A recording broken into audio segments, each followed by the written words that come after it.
If there's one problem that open-world games usually struggle to overcome, it's the tension between the stories that the writers are trying to tell and the story you create yourself within its systems and its world. What makes Grand Theft Auto V such an outstanding achievement is that it accommodates both masterfully, allowing neither to undermine the other. It gives you tremendous freedom to explore an extraordinarily well-realised world and tells a story that's gripping, thrilling, and darkly comic. In nearly every way, it is a leap forward in sophistication for the series. He sits on his ass all day, smoking dope and jerking off while he plays that f***ing game.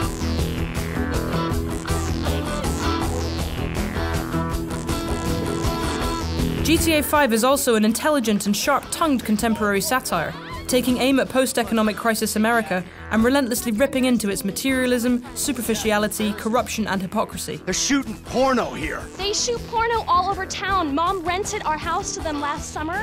What? Your house? Yeah. Man, you got a killer pad, Mr. Isn't it awesome? If GTA IV is a targeted assassination of the American dream, GTA V takes aim at the modern American reality. It rips into the millennial generation, celebrities, the far right, the far left, the middle class, the media. Nothing is safe, including modern video games. Go away. What the The attention to detail that goes into making its enormous world feel alive and believable is also what makes its satire so biting. That must feel good. What a proud patriot you are. At the same time, it's immediately noticeable that every aspect of Grand Theft Auto V's fundamental design has been greatly improved over GTA IV. The cover system is more reliable, the auto-aim less touchy. Cars handle less like their tires are made of butter, though their exaggerated handling still leaves plenty of room for spectacular wipeouts. Grand Theft Auto V's plot happily operates at the boundaries of plausibility, but its three main characters are what keep it relatable. I was just lost in an 80s movie fantasy. Yeah, I can see you spend a lot of time there. The well-written and acted interplay between them provides the story's biggest laughs and its most affecting moments. And the way that their relationships with one another develop gives the narrative its power. Michael is a retired con man in his 40s who settled down in a Vinewood Hills mansion with a family that pretty much hates him. Mom was right about you. You don't know any better and you can't help it, but you're an asshole. Franklin is a young man from downtown Los Santos who laments the gangbanger stereotype even as he's reluctantly seduced by the prospect of a bigger score. So you giving me a lecture about not being a good enough gangbanger? Who is that? And then... Hello, Missy. Well, then there's Trevor.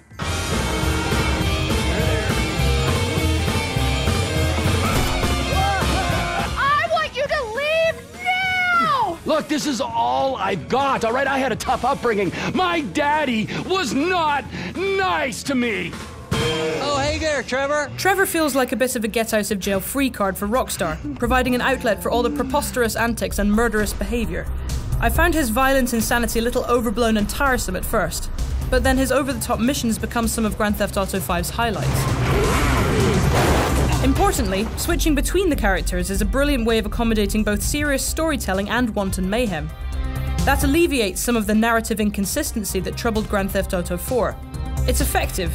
Even off mission, I found myself acting like a midlife crisis guy with anger issues as Michael, a thrill seeker as Franklin, and a maniac as Trevor. Each also has a special ability, like Franklin's slow-motion driving, which gives them a unique touch. If Grand Theft Auto IV's Liberty City felt like a living city, San Andreas feels like a living world, and it contains a bewildering multiplicity of things to do. The missions are an able guide to both San Andreas' locations and its activities, touring you around the map and whetting your appetite for independent exploration. It pushes the Xbox 360 and PlayStation 3 further than it has any right to, and it looks incredible. The biggest jump in quality since Grand Theft Auto IV is the character animation, but the world is also much more detailed and populous. San Andreas' extraordinary sense of place is heightened by the fact that so much of it isn't on the map. There's such a lot going on that it's easy to find things organically, without the need to spend your life following a mission marker. I once stole a passenger jet from the airport for the hell of it, then parachuted onto the top of the tallest building in Los Santos. I bought an expensive mountain bike and cycled around in the hills enjoying the view. The music selection is also typically excellent, leading to many of those serendipitous moments where you're driving along and the perfect song comes on the radio. These little moments can be captured on your phone camera, which, brilliantly, can also take selfies. The price we pay for all of this is occasional frame rate dips and texture pop-in, which I found became more prominent the longer I played, but never significantly detracted from my experience. For such a gigantic and flexible world, it's also remarkably bug-free. I encountered just 3 minor ones in the 35 hours I spent on my first playthrough. The story that Grand Theft Auto V tells through its missions takes full advantage of all this variety beyond the simple joys of driving and shooting. The days of drive here, find this guy, shoot this guy are behind us. You never know what you're going to end up doing. Even missions that would otherwise be formulaic are imbued with novelty and excitement by the potential to play them from 3 different viewpoints. In this shootout, Trevor's firing RPGs from a rooftop as Michael and Franklin flank the enemy on the ground.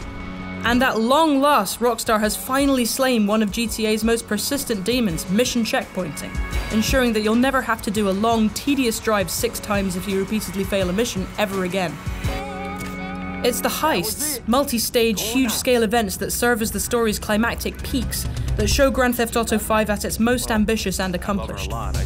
Usually each offers a choice between a more involved, stealthier approach and a guns-blazing option that will be less tense but more explosively chaotic. All of GTA V's missions are replayable at any time, letting you relive favourite moments or try out another approach. Sometimes your own approach won't be the way that Rockstar's designers expected, and though Grand Theft Auto V is usually very good at bending around you when that happens, there were 1 or 2 occasions where it wasn't prepared for my personal brand of chaos. Most of the time the scripting is good enough to be invisible, but when it's not you really notice it, if only because it's otherwise so seamless. It's worth mentioning that when it comes to sex, drugs, and violence, GTA 5 pushes boundaries much further than ever before. You shitting me?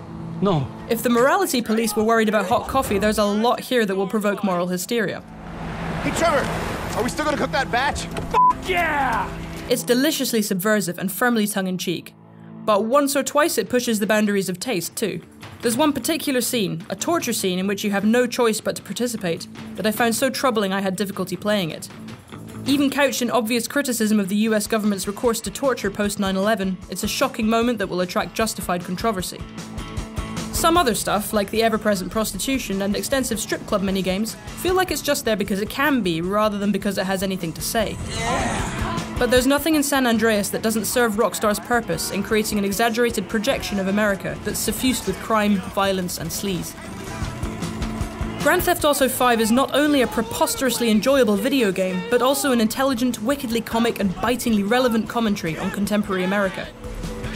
It represents a refinement of everything that GTA 4 brought to the table 5 years ago. It's technically more accomplished in every conceivable way, but it's also tremendously ambitious in its own right. No other world in video games comes close to this in size or scope, and there is sharp intelligence behind its sense of humour and gift for mayhem. It tells a compelling, unpredictable and provocative story without ever letting it get in the way of your own self-directed adventures through San Andreas. It is one of the very best video games ever made.